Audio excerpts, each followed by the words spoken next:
Hello boys and girls, welcome back to the channel. Hope you are doing absolutely fine.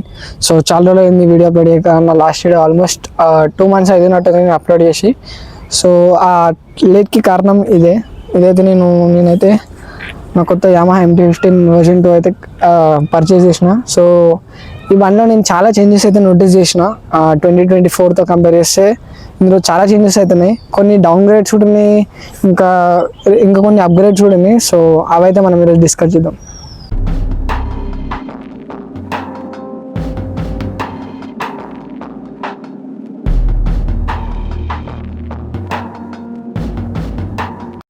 So మరీ major differences అయితే కాదు, కానీ చిన్న చిన్న డిఫరెన్సెస్ ఇందులో చాలా పెద్ద డిఫరెన్స్ వస్తాయి.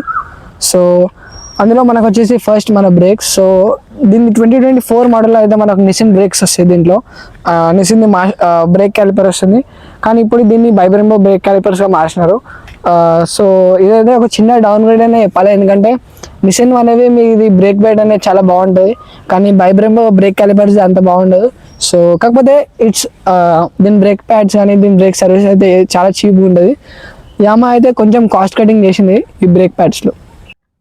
సో నేనైతే 2024 ఇంకా 2026 రెండు బండ్లు నడిపాను. సో నాకైతే నిసిన్ అనేది కొంచెం బెటర్ అనిపించింది. మీకు ఏది బెటర్ అనిపించిందో కామెంట్ చేయండి కింద. బైబ్రెంబో బ్రేక్ క్యాలిపర్సా లేకపోతే నిసిన్ బ్రేక్ క్యాలిపర్సా అని సో కింద కామెంట్ చేయండి. సో ఇందులో సెకండ్ వచ్చేసి మన ఓటో సెన్సర్స్.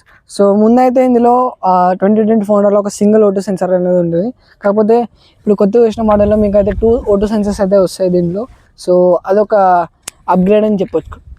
సో నెక్స్ట్ వచ్చేసి మన బ్రేక్స్. సో ఇక్కడైతే నేను ఒక క్లిప్ వేస్తాను. సో దీని బ్రేక్ డిజైన్ అయితే కొంచెం డిఫరెంట్గా ఏమంటుంది. సో దీని అయితే కొంచెం చేంజ్ చేసినారు Yamaha వాళ్ళు. సో అది నేను ఫిగర్ అవుట్ చేస్తున్నా. సో నెక్స్ట్ వీడియోలో మీకు నేను ఆ బ్రేక్ గురించి అయితే ఎక్స్ప్లెయిన్ చేస్తాను.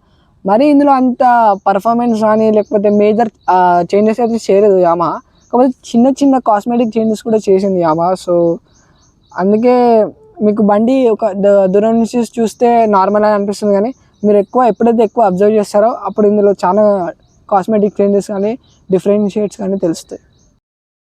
వచ్చేసి మన ఈ బ్రేక్ డే నాకు ఇంకొంచెం ఇష్యూ అనిపించింది ఏంటంటే, నాకు ఈ బైబ్రెంబో బ్రేక్ క్యాలిపర్స్ అయితే నాకు ఎందుకో కొంచెం లైట్గా అంటే రియాక్షన్ టైం అనేది కొంచెం లేట్ ఉన్నట్టు అనిపిస్తుంది. సో అదైతే నేను ఇంకా ఫిగర్ అవుట్ చేయలేదు. నేనైతే మా అన్న బండి కూడా సేమ్ అట్లనే అయ్యండి. 1 month తర్వాత సర్వీస్ కాగానే దాని అయితే సెట్ అయిపోయింది. సో దీన్ని కూడా సర్వీస్ టైంలో నేను లాక్ చేస్తాను, అప్పుడు మీకు చూపిస్తాను. సో ఇన్ని కాస్ట్ కటింగ్ చేసినాక, ఇన్ని చిన్న చిన్న డౌన్ గ్రేడ్స్ చేసినాక లైక్ బ్రేక్ క్యాలిపర్స్ కానీ లేకపోతే ఇంకేదైనా కానీ, సో ఇట్లాంటి ఇన్ని చేసిన తర్వాత కూడా ప్రైస్ అయితే తగ్గుతుంది అనుకుంటే, కాకపోతే ప్రైస్ మాత్రం ఇంక్రీజ్ అవుతూనే ఉంది. సో ఇది నేను కొన్నప్పుడు నాకైతే ఇది ఆన్ రోడ్ వచ్చేసి 2,15,000 వరకు పడుతుండే. సో ఇట్స్ స్టిల్ నాకెందుకో ఇది ఓవర్ ప్రైజ్ అని అనిపిస్తుంది. సో మీ ఒపీనియన్ ఏంటో కింద కామెంట్ చేయండి. సో ఇందులో వీడియో లేట్ అయినందుకు ఇదే రీజన్. ఈ బండి గురించి నేను చాలా రీసెర్చ్ చేసిన, ఎందుకంటే నాకు చాలా థాట్స్ ఉంది. ఎందుకంటే నేను డ్యూక్ 160 కూడా పర్చేజ్ చేద్దామని వెళ్ళినా, కాకపోతే నాకు ఎందుకో స్టిల్ ఇదే బెటర్ అనిపించింది. సో మీ ఒపీనియన్ ఏంటో కింద కామెంట్ చేయండి. అలాగే ఇంకా వీడియోస్ ఇప్పటి నుంచి రెగ్యులర్గా అప్లోడ్ చేస్తా. మీకు ఎలాంటి కాంటెంట్ కావాలో కింద కామెంట్స్లో చెప్పండి. అండ్ మీరు MT నడుపుతారు, 2024 లేకపోతే 2026 కింద కామెంట్ చేయండి. 2026 కాదు, నిన్న OG Yamaha MT-15 వాడతా అంటే అది కూడా కింద కామెంట్ చేయండి, మీరు ఏ ఇయర్ది వాడతారో. సో ఇంకా మీరేం డిఫరెన్సెస్ నోటీస్ చేసినారో కింద కామెంట్స్లో చెప్పండి. So this was my time. Thanks for watching and like, share, subscribe చేయండి.